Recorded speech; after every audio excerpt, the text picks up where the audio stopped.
खुदा बाप और बेटे और उल कुदुस के नाम से आमीन।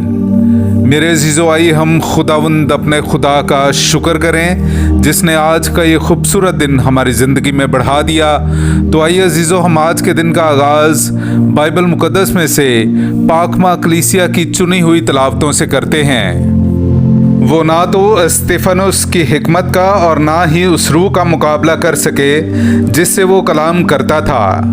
हमारे लिए आज की पहली तिलावत रसूलों के अमाल उसका छठा बाब 8वीं आयत से लेकर 15वीं आयत तक। और स्तेफनुस फजल और कुव्वत से मामूर होकर लोगों में बड़े बड़े मौजज़े और करिश्मे दिखाया करता था। तब उस इबादत खाना से जो अहरार का कहलाता है और केरवानियों और इस्कंदरियों और उनमें से जो किलिकिया और आसिया से थे, बाज उठकर स्तेफनुस से बहस करने लगे। वो ना तो उस हिकमत का और ना ही रूह ही का मुकाबला कर सके जिससे वो कलाम करता था। इस पर उन्होंने बाज को सिखाया जो ये कहें कि हमने उसे मूसा और खुदा की निस्बत कुफर गोई करते सुना है। फिर वो अवाम और बुजुर्गों और फकीहों को उभार कर उस पर चढ़ गए और उसे गिरफ्तार करके अदालत आलिया में ले गए और झूठे गवाहों को खड़ा किया जिन्होंने कहा कि ये शख्स मुकद्दस मुकाम और शरीयत के खिलाफ बातें करने से बाज नहीं आता, क्योंकि हमने उसे ये कहते सुना है कि वही यसु नासरी इस मुकाम को तबाह कर देगा और उन रसूम को बदल डालेगा जो मूसा ने हमें रिवायत की। और उन सब ने जो अदालत आलिया में बैठे थे उस पर गौर से नज़र की तो देखा कि उसका चेहरा फरिश्ते का सा है। पाकलाम का पढ़ा और सुना जाना हम सब के लिए बाइस बरकत हो। खुदा का शुक्र हो। मुबारक हैं वो जो कामिल रफ्तार हैं।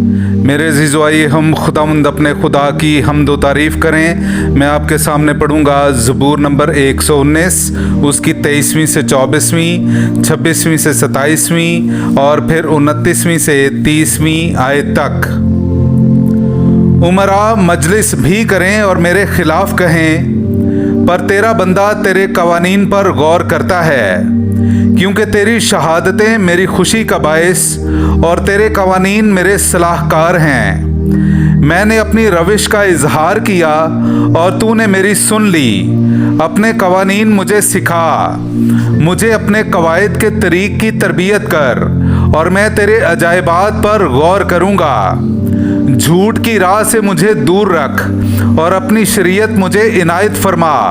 मैंने हक की राह को पसंद किया है, मैंने तेरी क़ज़ाएं अपने सामने रखी हैं। पाकलाम का पढ़ा और सुना जाना हम सब के लिए बाइस बरकत हो।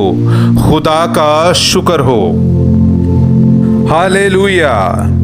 ऐ तोमा, इसलिए तूने मुझे देखा है तो ईमान लाया है। मुबारक वो हैं जिन्होंने नहीं देखा तो भी ईमान लाए हैं। हालेलुया। मेरे अज़ीज़ो, आइए हम आज का इंजीली इक़्तिबास सुनते हैं। इंजील मुक़द्दस बामुताबिक मुक़द्दस यूहन्ना उसका छठा बाब 22वीं आयत से लेकर 29वीं आयत तक। दूसरे दिन उस हुजूम को जो झील के पार रह गया था, ये मालूम हुआ कि उसे एक छोटी कश्ती के सिवा वहाँ कोई और ना थी और कि यीशु अपने शागिर्दों के साथ कश्ती पर सवार ना हुआ था, बल्कि उसके शागिर्द अकेले चले गए थे। लेकिन इतने में और छोटी कश्तियाँ तबारिया से उस जगह के नज़दीक आईं जहाँ उन्होंने खुदावंद के शुक्र करने के बाद वो रोटी खाई थी। बस जब उस हुजूम ने देखा कि वहाँ न यीशु और ना उसके शागिर्द हैं, तो उन छोटी कश्तियों पर सवार होकर यीशु की तलाश में कफरनहूम को आए और उन्होंने उसे झील के पार पाकर उससे कहा, रबी, तू यहाँ कब आया?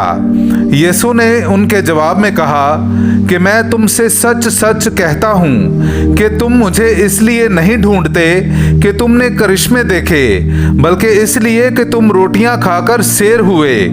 फानी खुराक ही के लिए नहीं, बल्कि उस खुराक के लिए मेहनत करो जो हमेशा की जिंदगी तक ठहरती है, जिसे इब्ने इंसान तुम्हें देगा, क्योंकि उसी पर बाप यानी खुद खुदा ने मोहर कर दी है। तब उन्होंने उससे कहा कि हम क्या करें ताकि खुदा के काम अंजाम दें। यीशु ने जवाब में उनसे कहा, खुदा का काम ये है कि तुम उस पर ईमान लाओ जिसे उसने भेजा है।